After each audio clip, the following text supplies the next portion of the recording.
here today. And I thank Bill's Bank for the invitation to come here and tell you a little bit about our work at International Food Policy Research Institute, or IFPRI. IFPRI is one of 15 agricultural research centers around the world that do work, particularly research, on ways to improve agricultural productivity, market performance, and with the ultimate goal of eliminating hunger and malnutrition. My particular part of that exercise is to look at the big picture, to step back and say, where are we going, not on a scale of years, but on a scale of decades.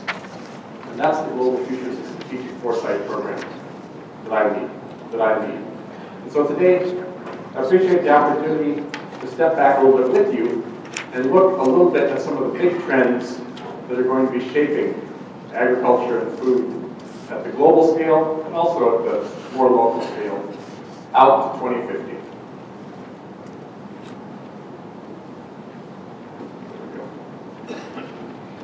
So I'll start by saying a little bit about why we should think about the long term. We've got plenty to think about on a day-to-day and year-to-year basis already.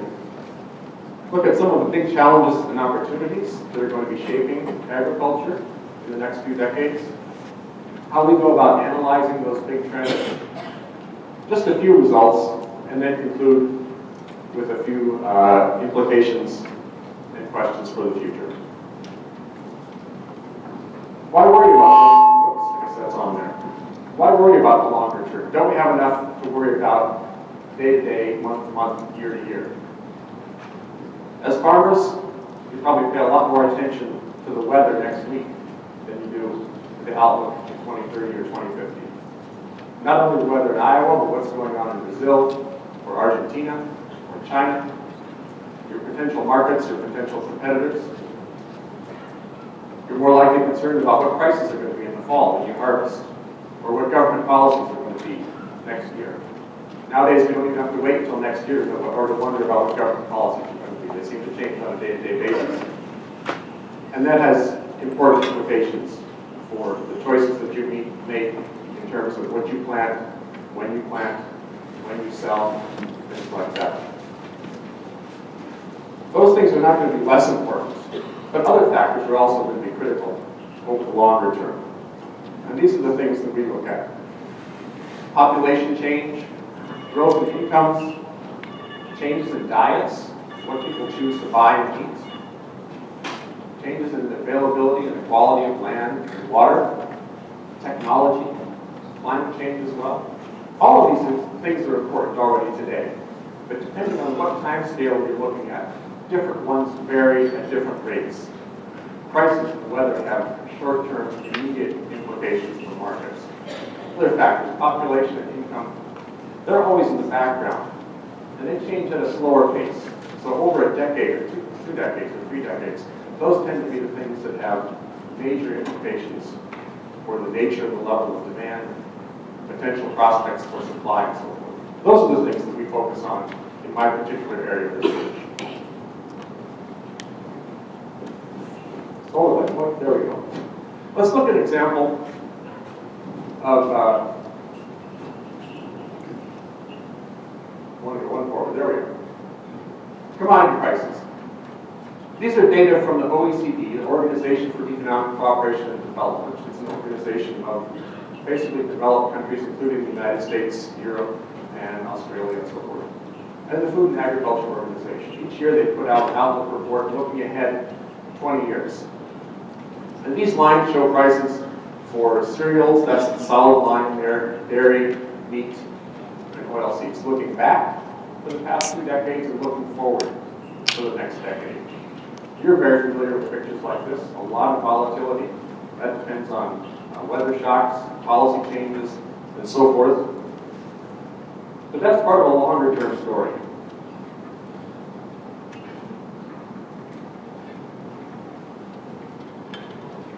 There we go. The prices we just looked at are the lower right-hand corner of this longer-term graph. These are corn prices going back 100 years to 1908. And I'm sure you've seen pictures like this as well. The first thing that strikes us is the volatility. Big spikes up and down. You can see the first one there is the boom immediately after the end of World War I. Another one of those spikes has to do with the boom after the end of World War II in the 40s. In between, the Great Depression, periods of stability, but also other shocks, depending on weather shocks, trade embargoes, things like that that are going on in different parts of the world. But the other thing you see in this picture is the dotted line and that gray band. Those are the longer-term trends. And those are the things that we look at when we look out decades into the future. Those are driven by these factors that I just mentioned: changes in population, income, and consumer preferences, changes in technology and productivity. And what's the balance between those? Some of those are increasing demand. Those factors are increasing supply. And it really depends on how those balance out over the longer term. That drives changes like this in prices, whether those, apart from the day-to-day, the year-to-year fluctuations, whether those prices are trending downwards or upwards. And the big question that we're interested in is what happens off the right-hand edge of the scale. Where are things going to look 10, 20, 30 years from now? So who thinks about the longer term? Our first speaker, Mark Ford, just told us from a manufacturer's perspective, they obviously are thinking about the longer term. One of the key questions he raised is the availability of labor. As people move to different types of jobs, they move off the farm into urban areas, they have different types of skills and attitudes towards different types of employment opportunities. That makes a difference to them in their planning for their businesses. Researchers are our big partners. Agricultural researchers in our partner centers, in research centers around the world. One that you may know of, I'm sure you're familiar with, Norman Borlaug, who grew up on a farm in northern Iowa in Howard County. Went on to become an agronomist and spent his career developing new crop varieties that are more productive, more resistant to pests and diseases. Along the way, he helped launch what's called the Green Revolution in agriculture. Won a Nobel Prize and is credited with saving 1 billion lives. Not bad for a career. He worked at one of our partner centers in Mexico, the Maize and Wheat Improvement Center. But that work continues today, and a lot of our partners continue that type of research to develop varieties that are more tolerant to changing weather conditions, changing temperatures, new pest and disease patterns. But research like that is a long-term proposition. It takes several years for the experimental stage, new varieties out in the field. The regulatory process takes several years, extension, adoption itself. Our researchers need to be looking not at the problems of today or of yesterday, but the conditions that they're going to face 10, 20, 30 years into the future. So those are important partners that we work with and that look to us to say, what's the environment that we should be planning for when we're doing this research into the future. We work with governments and with foundations that support that type of research. USDA, the U.S. Agency for International Development, governments in developing countries, Bill and Melinda Gates Foundation, they support a lot of this type of research as well. Other parts of the private sector, insurance companies. A couple of years ago, we worked with the Lloyd's Insurance Group of London, one of the world's biggest insurance companies. And they were interested in what would happen if the things that we see almost every year, major floods in some producing areas, major droughts in other producing areas, trade restrictions in different parts of the world, outbreaks of disease or pest. What if all of those happened in the same year? What would that mean for agricultural markets? So we developed some scenarios to work with them to analyze what could be the potential implications of a scenario like that. They're concerned because they insure other insurers that insure producers, businesses, homeowners, and they wanted to know what could a world like that look like. We produced a report called Food System Shock. You can find that online if you're interested. Another one that's interesting, food companies. This is something I only learned recently. But every single sesame seed on every single bun sold at every one of McDonald's 37,000 locations around the world comes from one single region. They're all produced in the region in southern Mexico and across the border to Guatemala. I was blown away by that. That's not the only part of the world that grows sesame seeds. but it has various characteristics that work for McDonald's. It's got the quality characteristics, the consistency, transportation infrastructure is in place, the supply chain gives them what they need when they need it, and that's what they use. But as a corporation, with all those locations and all that dependence, they're concerned about what happens as the world changes. Are those farmers in those regions going to continue producing sesame seeds in the future? Are they going to migrate to different types of employment? What's going to be the change in climate in those particular producing regions? So we're working with them to develop a project to look at alternative sources of supply, just to see, in terms of their long-term planning, what their other opportunities might be in a world that's changing in so many different ways. Farmers, I imagine you spend most of your time looking at those shorter-term characteristics that we mentioned a couple of minutes ago. But certainly long-term concerns are important for you as well. If you're thinking about buying land or selling land, perhaps looking ahead to retirement, or thinking about whether the next generation of your family is going to take over the operation. Longer-term patterns are important for those types of decisions as well. So let's look a little bit at some of the big factors that we see driving changes in demand and changes in supply for agricultural commodities around the world. Population.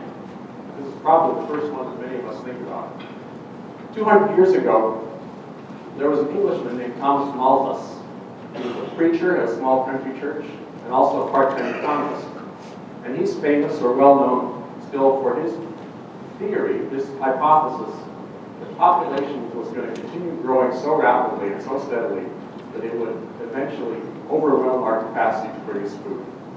And that we were doomed to a world of war and famine and pestilence and disease. And he had a whole string of those possible outcomes. He's the one that earned economics the label, the dismal science, for that exact prediction. Well, over the past half-century, global population has risen faster than it ever did before in history. It doubled from around 1960 to around 2010. But during the same time, food production actually tripled. So far, his prediction hasn't come true. And we'll talk about some of the factors that mean that hasn't been the case yet. Nevertheless, population is still a very important driver of changes in demand for agricultural commodities. Rising, whether it's falling, it's moving, it's growing older, and all of those have important implications. Here's a look by different regions. First of all, the bottom curve, the one that's in the lighter green there, that's sub-Saharan Africa. It's not the most populous part of the world today, but it will be by mid-century. It's growing rapidly. It will continue growing. These are projections from the United Nations Population Division. It's the one region in the world that's likely to continue growing in population throughout the 21st century. Other regions of the world, South Asia is in the gold bar. Very large populations already in India, in Bangladesh, in Pakistan. Those are continuing to rise, but by about mid-century, that rate of growth is going to taper off, and eventually those countries are going to start declining population. The third line here, the dark one, that's East Asia, principally China. And there, the slowdown in population growth is happening even more rapidly. And by the 2030s, the population of China is projected to start declining. And that will have very important implications for their demand for food, for agricultural imports. And it's not just there. About 1/4 of the world's countries are projected to have lower populations in 2050 than they do today. So that's an important factor. Along with slowing population growth and declining population in some countries, there's an aging of the population. And that's true of the population in general. It's true of the farm population. It goes along with some of the trends that the previous speaker, Mark, talked about. Changes in the scale of operation, mechanization, availability of labor, things like that. That also relates to the next trend here. Movement from rural areas to urban areas. It's been going on for decades. Right now, at the world level, population is about evenly split between rural and urban areas. But the urban areas continue to grow, and in many parts of the world, the rural population continues to decline. That also relates to what we heard previously about labor supply and the technology that's going to be needed in the future for agricultural production. It also has implications for what we eat. People, as they move to urban areas, tend to have different types of jobs, different types of schedules, different demands for food, the type that they buy, the type that they eat, more processed foods, more convenience foods, and so forth. Incomes, another major factor. Rising everywhere, but at different levels and at different rates. The top line here in light green, that's North America. These are looking forward from 2010 out to 2050. Projections from OECD and from the World Bank. North America has the highest incomes already. Will continue to grow, remain the highest per capita income area in the world. But that won't translate into a lot of change in food demand. America also has the lowest share in the world of income spent on food consumed at home. Basically the lowest share of income spent on groceries. About 6%. That means for most of us, we can already afford to buy pretty much whatever we like. If it's available, we can buy it. And so as our incomes rise, we're not likely to change. We might change some of the details. It's amazing what's available in stores these days. At our breakfast table this morning, we had blackberry jam from Bologna, Iowa, and we had pears from Chile, from 5,000 miles away. And that diversity is just phenomenal what you see in grocery stores nowadays. So that kind of thing will change, but overall consumption levels are not going to change. In North America, probably not in Europe either. Europeans tend to spend about 10% of their disposable income on food. The lower half of the graph is where we're going to see bigger changes. East Asia, South Asia, Sub-Saharan Africa. Incomes in rural China over the last generation increased tenfold. That's hard to, it's hard to imagine even. A tenfold increase in real incomes. That's not even accounting, I mean, that's after accounting for inflation. You can imagine the changes in consumption patterns that go along with that. They're not going to continue growing that rapidly. According to these projections, they're likely to triple over the next 3 or 4 decades. But that's still a big change. And it's a lot of people for whom those incomes are changing. Similarly, in South Asia, Sub-Saharan Africa, starting from lower levels, but also large populations, growing incomes in places where an additional dollar of income is going to translate into more food consumption. So those are going to be important factors in looking at markets in the future. I'd like to take a few examples just to talk about consumption patterns and how they're changing in different parts of the world. A couple of years ago, Time magazine came out with this amazing series of pictures. What they did was they went around the world and they asked families, what do you eat in a week? And they took pictures of them. You may have seen some of these pictures.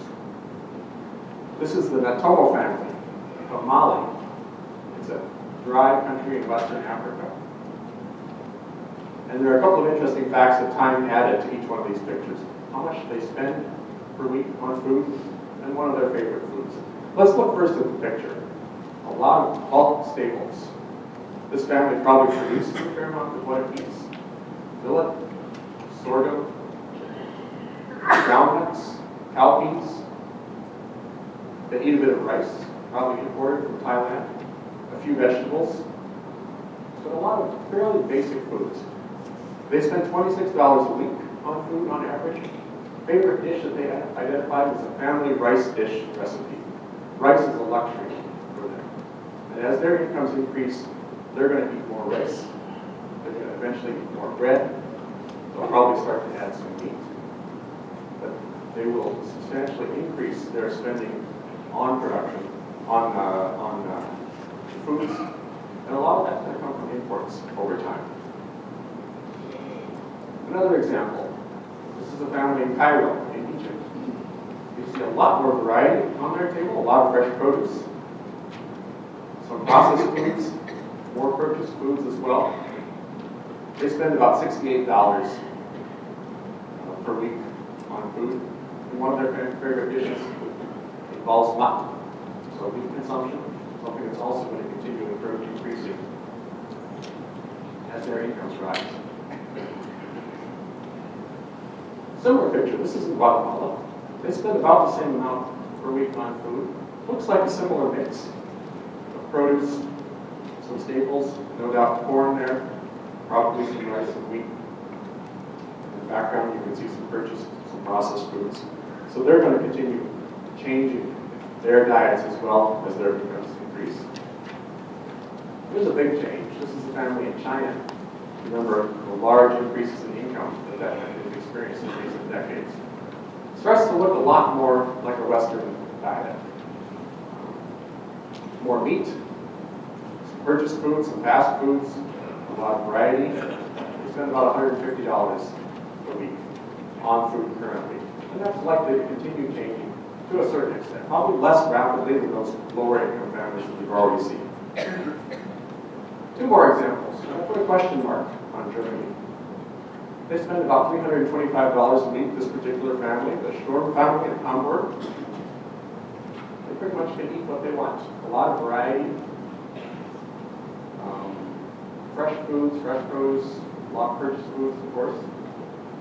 Favorite foods include salads, shrimp, more delicacy types of things. As their income rises, they may eat out more often. They might buy a few more specialty things, but their consumption level overall is not going to change. And the same is true of the United States. Oops, jumping out there. This is the Wiebe family of North Carolina. And that may look a lot like diets that we're familiar with. I should say, these weren't selected as scientifically representative. These are simply examples. So, and their food expenditure, about $340 per week on food. That's on the consumption side of things. And by the way, I should mention also, while we were focusing on changes in consumption, the other thing that you might have noticed in those pictures was a decrease in family size. And that's also a very consistent pattern. As incomes rise, as education levels increase, population growth slows down. And Mark alluded to that in his previous presentation. And that's a pattern that we see around the world, but happening at different rates in different regions. Let's switch now to the production side, to the resource side. We hear sometimes about running out of room to produce food.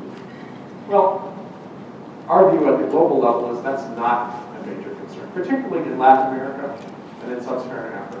The amount that's actually used for cultivation, and these figures are a little bit dated, but the overall pattern is still the same.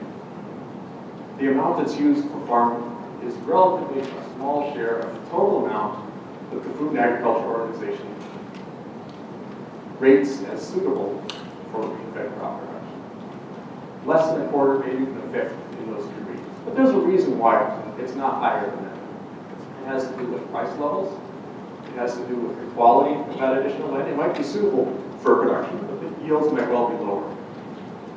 It's very likely that that land is farther away from markets. We have infrastructure, and we also have environmental considerations that make it difficult, costly, or in some cases impossible to convert that land, even if the soil and the climate characteristics are suitable for production. Nevertheless, that's not a major constraint on production. Most of the growth in agricultural production in recent decades has come not from area expansion, but from increased productivity. Water. This is a familiar story. In some areas, we have too much. In some areas, too little. In any given year, in any given location, in some years we might have too much, in some we might have too little. This is in flooding in Houston, Texas last year after Hurricane Harvey, and drought in Cape Town, South Africa. That's a city of 500,000 people. They've had 3 years of successive drought. Reservoirs are empty. Within the next couple of months, if they don't have rain, the city will actually shut off the water supply.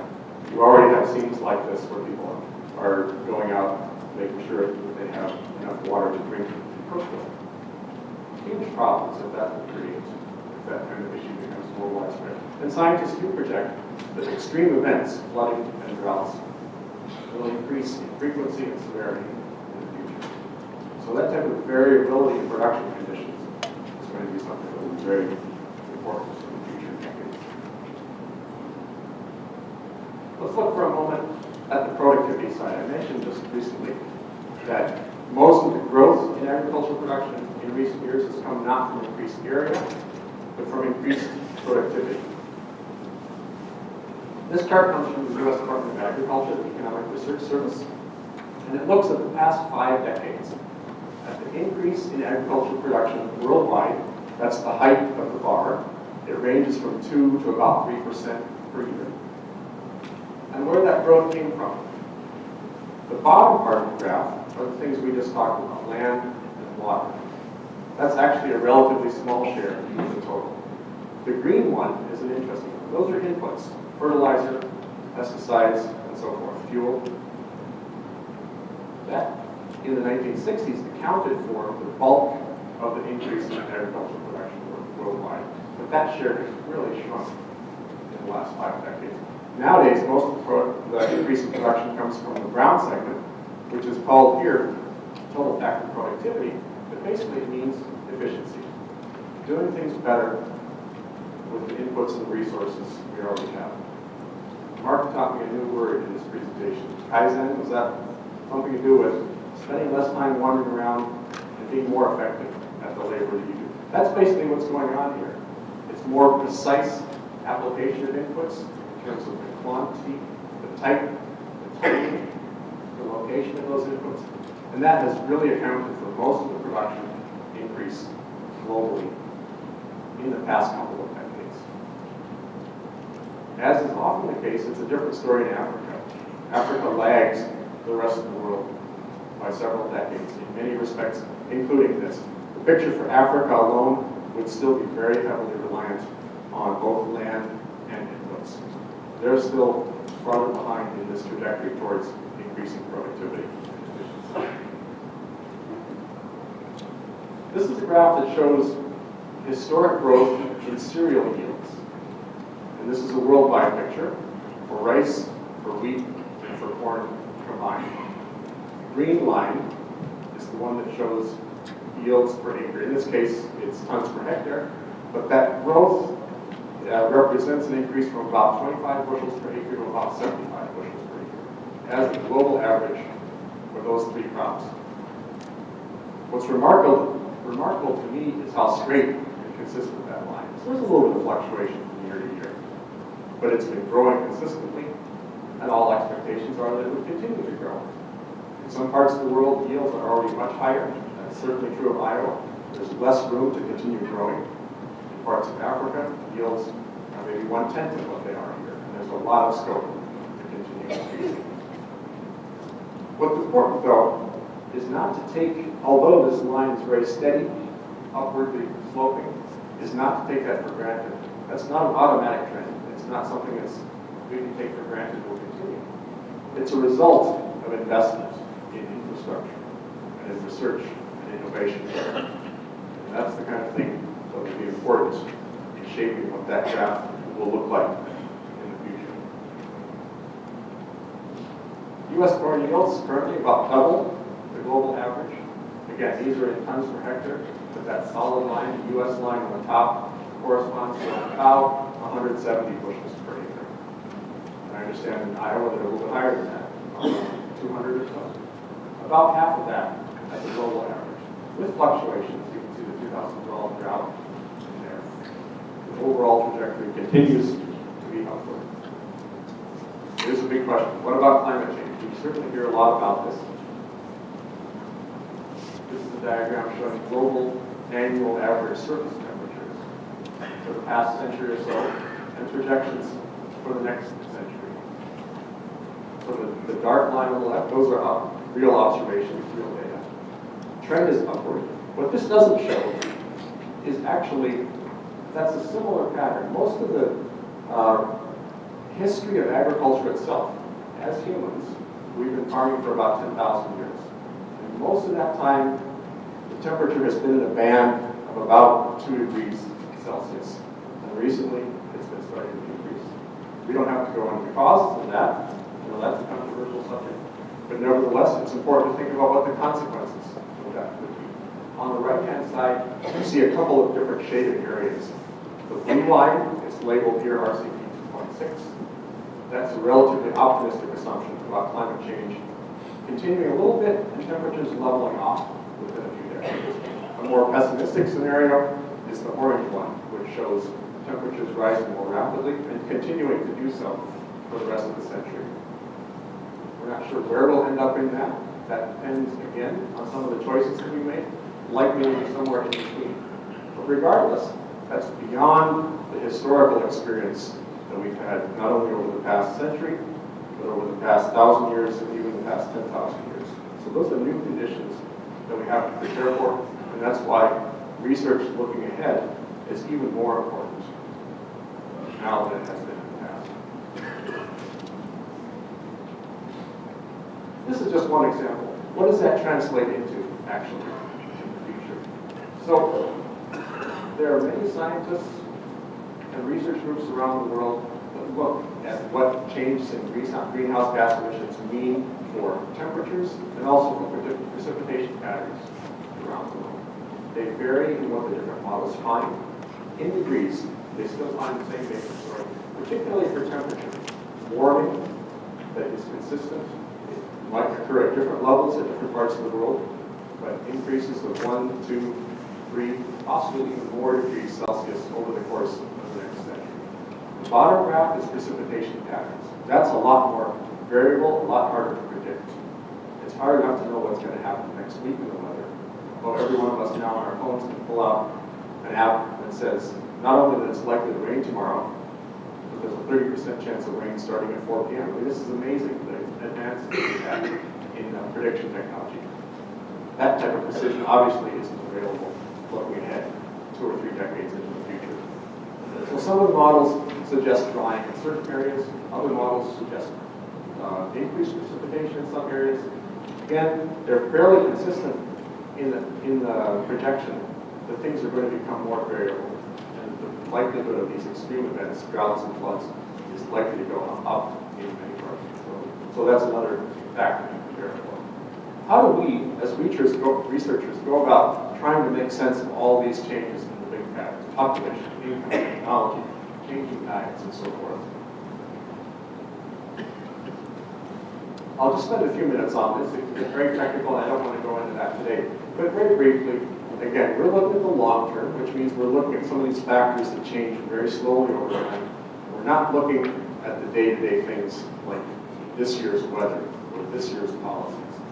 We know those are going to continue to be important, but we're looking at the long-term underlying trends. Secondly, we're not making predictions. We don't know enough to be that precise. A prediction is saying, I think this is what's going to happen tomorrow or next week. When we get farther into the future, we can't say that with so much confidence.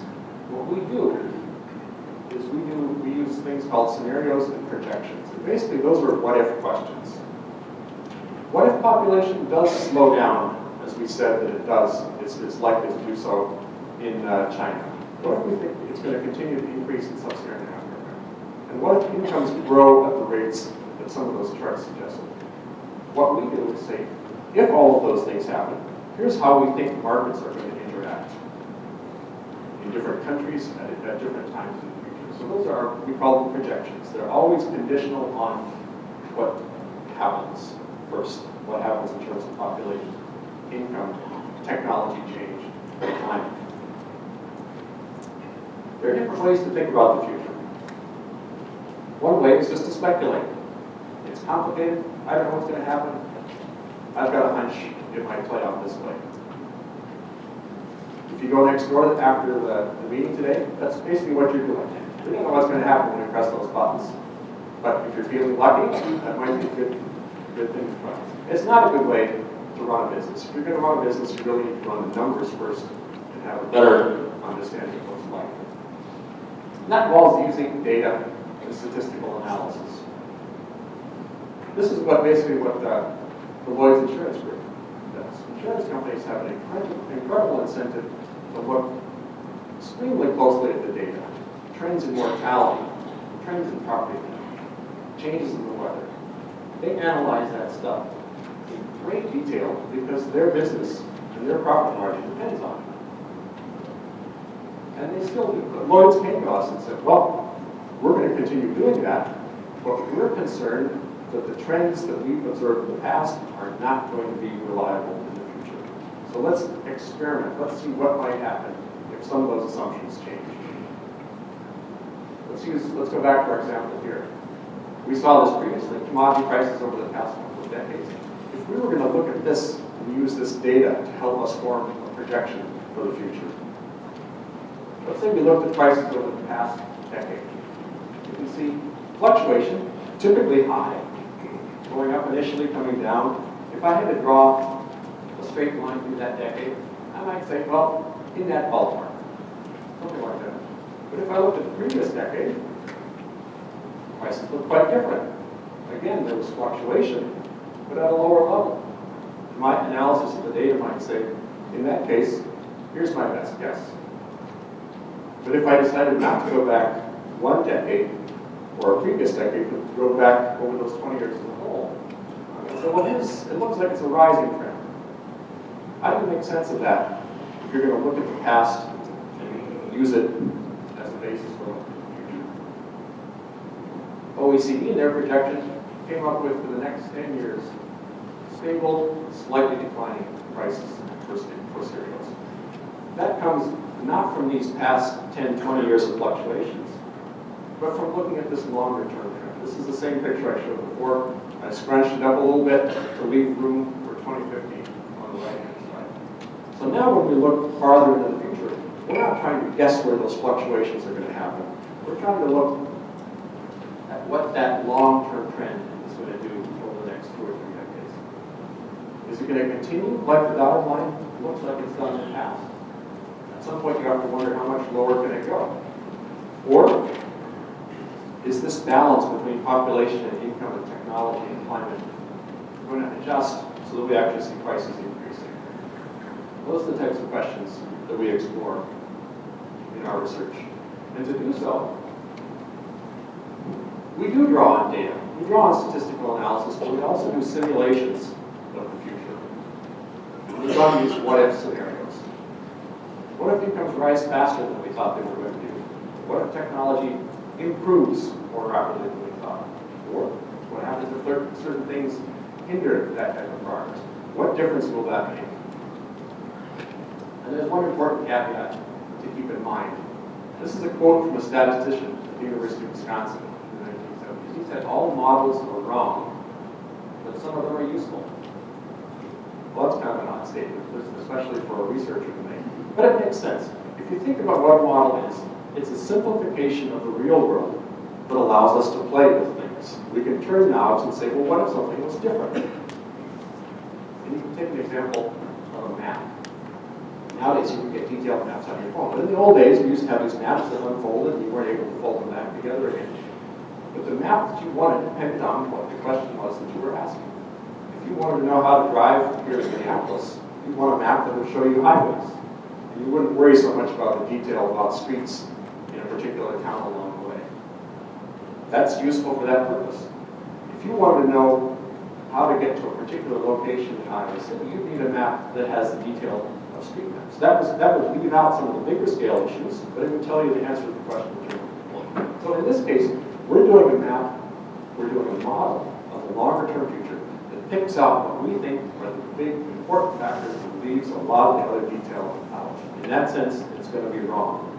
But we hope to capture the big factors that are going to be important in determining the main trends that we're interested in. This is the model we use. I won't go into it. We call it our plumbing diagram. Basically, it says that we draw information from many different sources on biological issues, climate issues, water issues, socioeconomic issues. We put that together, not just for one country, but for about 160 countries around the world, including some of those which are subdivided at the subnational level. So it's about 300 regions in the world. And we look at how these trends interact across all those different countries over time out to 2050 in the future. And we don't do it alone. We do it with many other partner research institutions. Some of them in developing countries, some of them in Europe, some of them here in the US and in Asia as well. So let me just show you a few examples of results of our work.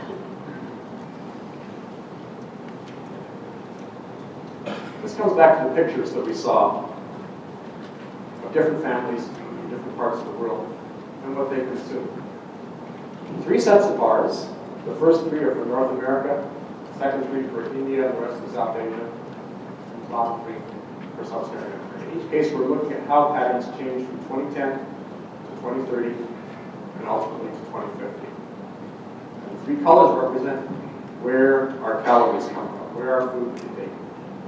How does that represent a mix between cereals, the gold portion, fruits and vegetables, which is the green part, and meat, dairy, and eggs. When you look at the picture for North America, you see not much change. This comes back to the point that I made earlier. We have ample income. We spend a relatively small share of it on food. We're already able to make the choices that we want. And there's not going to be a lot of change in that over the next several decades. It's a different picture for South Asia. First of all, they get a lot more of their calories from cereals to begin with.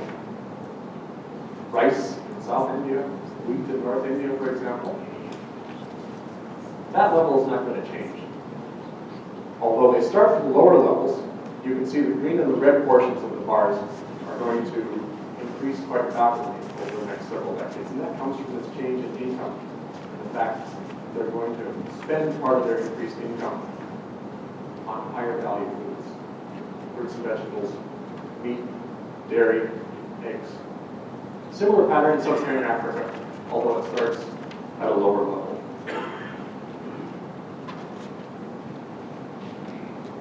Here's the results of some scenarios we did to try and estimate the impact of these two variables in particular, changes in population and changes in income.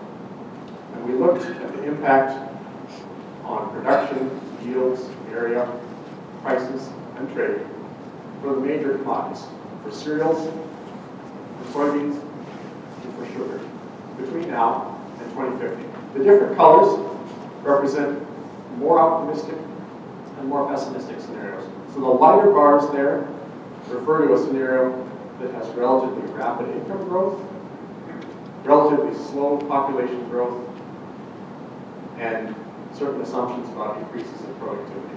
The dark bar is the inverse, that's more pessimistic. Incomes rise more slowly, population rises more rapidly, and there's an intermediate case.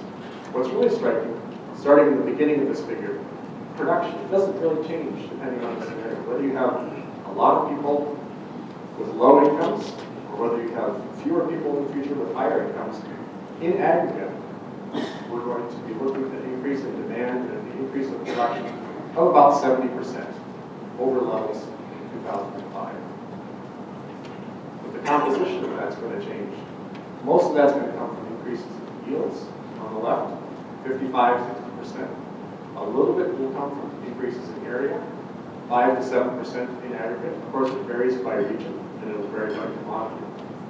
Prices, 10 to 20% higher in real terms than we see today, and an increase in trade as well, because different regions of the world are going to vary in how rapidly their demand increases and their production increases. This is before we consider the effects of climate change. So how do we go about looking at impacts of climate change? These are the maps I showed before. This is the result from one particular climate model that has results by location for changes in temperature and changes in precipitation. A different model might give us a slightly different picture, but we take those as inputs into crop models. And we say, well, if temperature did change according to this particular projection, and rainfall patterns changed according to this, what would that mean? In this case, yields of rain-fed corn. You can't see the legend here, but I won't be surprised. Red is bad, yellow is moderate. A few places you might be able to see some blue. Those are increases in yields. Important thing to note, these are if you impose that climate change on what we're doing today. And that makes sense. What we're doing today is designed for today's climate. It's not designed for a different climate. If this actually happened, we would expect a lot of adjustments to take place. Prices would change. New varieties would come onto the market. Management practices would change. So that's only part of the process. We go on from there to try and capture how some of these factors change. And so we end up with a picture that tells us, and I won't go into the details here, other than to say we've got in the background, we've got increases like the previous graph showed in yields of 55 to 60% And these decreases that are a result of climate change are not coming off of today's yields, but they're coming off of those projected future yields. So we're still going to see yields increase, but less rapidly than we would in the absence of climate change. Again, that depends on scenarios. We don't know what that future climate is going to be. So we try different scenarios to see what it might be and what the implications might be of that. Here's a summary of some of those scenarios. And again, lighter is a more optimistic scenario. And now we've added climate change in. Darker is a more pessimistic scenario. Yields relative to those increases we saw 55 to 60%, but with climate change they're likely to be 5 to 7% lower than we would have otherwise seen.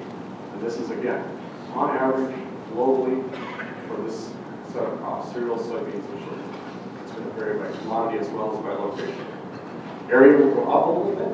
If we're getting less yield, and we're still going to produce the same amount, it's got to come from somewhere. Prices likely to increase by about 50% on top of the 10 to 20% that we already saw just coming from changes in demand.